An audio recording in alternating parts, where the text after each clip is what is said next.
देखिए आज का आप लोगों के लिए मैसेज यहाँ पर ब्लैक बोर्ड पे देखिए। आज हम जो आपको पढ़ाने जा रहे हैं, हमको कुरान शरीफ कैसे पढ़ना चाहिए। कुरान शरीफ में कितने हुरूफ है? 6666 हुरूफ है, लेकिन उसको जो है समेट कर 29 हुरूफ में लाया गया। तो स्टार्टिंग 29 हुरूफ से ही हुई है कुरान शरीफ की, जिसमें सबसे पहला हर्फ जो है हमारा अलीफ है। क्या है बोलो? दूसरा हर्फ क्या है बोलो? बा। तीसरा हर्फ बा। चौथा हर्फ सा। पांचवा जीम। छठा हाँ। चलिए, और सातवां फा तक रखिए। अभी देखो, अभी गीला है ना चौक, इस वजह से यहाँ पर भी उसका असर गीला बता रहा है। थोड़ा आगे आगे जूम करके बताइए, ऊपर से। अलीफ, बा, ता, सा, जीम, हा और खा। देखिए ये जो है ना, ये निशानी किसी दूसरी जगह की है, ब्लैक बोर्ड की है। अब हमको अलीफ का मखरज मालूम करना है। क्या मालूम करना है बोलो? किसको याद है पूरी क्लास में अलीफ का मखरज क्या है? बोलो, वो अलग चीज है। बोलो। मुंह के अंदर के खाली हिस्से से अलीफ अदा होता है। चलिए, बहुत अच्छा। यूसुफ ने बताया मुंह के अंदर के खाली हिस्से से अलीफ अदा होता है। अब ये भी सिर्फ बोलने से नहीं समझ में आएगा, हमको आपको समझाना पड़ेगा कि अलीफ मुंह के अंदर के खाली हिस्से से कहा। मेरे हाथ में पेंसिल है, मैं आ करता हूँ, आ, और पेंसिल मुंह में से चली जाकर वापस आ गई, कहीं टच नहीं हुई पेंसिल, कहीं टच, वो अंदर का जो खाली हिस्सा है वहां से अलीफ अदा होता है। याद जाएगा? दूसरा लफ्ज कौन सा है? बा। बा कहाँ से अदा होता है बोलो? दोनों होठों के मिल जाने से। जी, दोनों होठों के गीले हिस्से से बा अदा होता है। ये भी समझ में नहीं आएगा। अब मैं अक्सर बताता हूँ बच्चों को, उंगली ऐसे पकड़ो, सारे बच्चे उंगली ऐसे पकड़ो। उंगली पकड़े आपने? सारे बच्चों ने उंगली पकड़े। कौन सी? शहादत की उंगली पकड़ो। अब उसको होठ पर लेकर चलो, ऐसे होठ पर लेकर चलो। बाहर के हिस्से में देखो होठ सूखा है, उसको थोड़ा अंदर के हिस्से में लेके जाओ। अंदर गीला लगा तुमको होठ, यहाँ पर जो गीला है वो गीले हिस्से से बाधा होता है। अगर कोई ऐसे होठ मिलाएगा, ऐसे करेगा तो उसका बाधा नहीं होगा। उसके लिए दोनों होठों को गीले हिस्से से मिलाना पड़ेगा। बोलो, दोनों होठों के गीले हिस्से से बाधा होता है। दोनों होठों के गीले हिस्से से बा अदा होता है। ये देखो, होठों में 3 मखरज है। होठों में कितने हैं? 3 मखरज, यानी 3 हुरूफ अदा होते हैं। एक ही मखरज से 3 हुरूफ अदा होते हैं। वो 3 कौन कौन से? ब्लैक बोर्ड पे देखो, अभी मैं लिख रहा हूँ, ब्लैक बोर्ड पे हम देखेंगे वो 3 कौन से हुरूफ है जो बा के साथ अदा होते हैं, होठों से ही अदा होते हैं। अब ब्लैक बोर्ड पे देखो हम सारे बच्चे। अलीफ का मखरज हमेशा अकेला ही रहेगा, अलीफ के साथ कोई मखरज मिला हुआ नहीं है। अलीफ हमेशा मुंह के अंदर के खाली हिस्से से अकेला ही अदा होता है। लेकिन बा के साथ हम लिख रहे हैं बा मीम वाव, बा मीम वाव। ये देखो, अभी सूखने के बाद आपको समझ में आएगा। ये बा और मीम वाव, ये कौन से होठों से अदा होता है बोलो? गीले हिस्से से तो बा अदा हुआ, दोनों होठों के सूखे हिस्से से मीम अदा होता है। मीम अदा करते वक्त हम एकदम भी वो नहीं करेंगे, सिर्फ सूखे होठों को मिलाओ। Meme, meme. मीम का मखरज पढ़ने के लिए हम उससे पहले कोई लफ्ज लगा देंगे। अम, हमजा लगा दिए, हमजा के ऊपर जबर लगा दिया और मीम के ऊपर क्या लगाए? जज्म लगाए। ऐसे ही बा का मखरज अदा करो। अब, अम। अब तीसरा कौन सा हुरूफ मैंने बताया?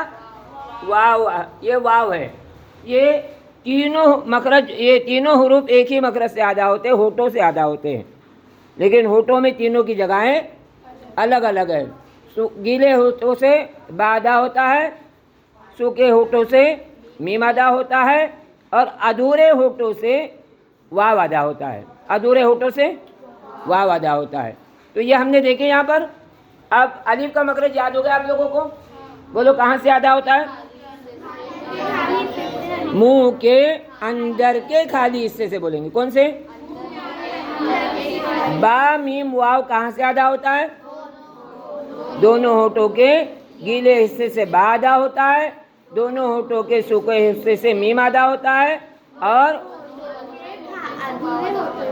हाँ, दोनों होठों के अधूरे मिलने से वाव अदा होता है। वाव देखो, वाव, आओ कैसे पढ़ेंगे? आओ, अब, अम, आओ। याद हुआ? 2 मखरज याद हुए आपके? इसी तरह अगर हम ये पूरे मखारिज याद करते हैं और उस जगह से हम अदा करते तो इंशाल्लाह हमारा कुरान शरीफ मखरज के साथ क्या होगा? सही पढ़ने लगेंगे। अब तीसरा जो मखरज है वो कौन सा है? ता। ता के साथ हम तीनों हुरूफ आपको लिख के बताते हैं। ता दाल तो, ता दाल तो, ये 3 हुरूफ का एक ही मखरज है। 3 हुरूफ का एक ही मखरज है। तो कहाँ से अदा होता है मालूम है? कौन बताएगा? ऐसा नहीं, मुंह के ऊपर के हिस्से को जब जबान टच होती है ये मखरज सही नहीं है। आप यह बताएंगे कहाँ से अदा होता है? ता कहाँ से निकलता है? कौन बताएगा? उमैमा, जैनब, जैबा, मरवा बताओगे? तुम बताओगे? निकत, शरीफा, रीम, खदीजा बताओगे?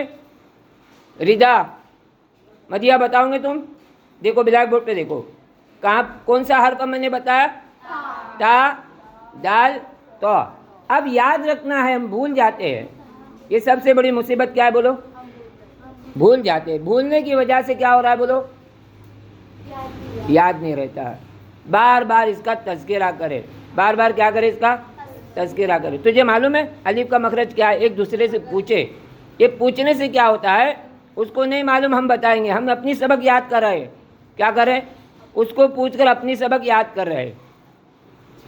ज़बान की नोक, क्या बोलेंगे? ज़बान की नोक ऊपर के दांतों की जड़ से, बोलो, ऊपर के दांतों की जड़ से ता दाल तो अदा होते हैं। ता दाल तो अदा होते हैं। एक बार और बोलो, ज़बान की नोक ऊपर के दांतों की जड़ से ता दाल तो अदा होते हैं। इसी के साथ सा जाल ज़ा, ये अगला मखरज है। सा जाल ज़ा, ये कौन सा मखरज है? अगला मखरज। इससे भी 3 हुरूफ अदा होते हैं। सा जाल ज़ा, इसका मखरज कहते वक्त हम क्या कहेंगे? ज़बान की नोक ऊपर के दांतों के किनारे से, ज़बान लगाओ। ता दाल तो समझ में आ गया? जड़ से। दोनों का मखरज ज़रा सा फ़र्क है। ज़बान की नोक ऊपर के दांतों की जड़ से ता दाल तो अदा होते हैं। ज़बान की नोक ऊपर के दांतों के किनारे से सा जाल ज़ा अदा होते हैं। ऐसे लगाओ, यहाँ ज़बान लगाओ। सा जाल ज़ा, सा ज़बान लगाओ यहाँ पर। सा जाल ज़ा, सा जाल ज़ा। ये देखो, हम आपको ज़बान लगा कर बताते। ये ज़बान हमारी निकली, यहाँ ऊपर के दांतों के किनारे से लगाना है। सा, बोलो एक साथ, सा जाल ज़ा, सा जाल ज़ा। अब इसको हम अगले हुरूफ से मिलाकर पढ़ो। अज, अज, अज, अज, अज, अज, अज में क्या निकलेगा? हल्का बारीक। दाल अदा करते वक्त अज, अज बोलो, अज, अज। अज में क्या हुआ? ये पूर पढ़े हमने। ज़ा की वजह से क्या बोले? बोलो, पूर पढ़े। आज हमारी इतनी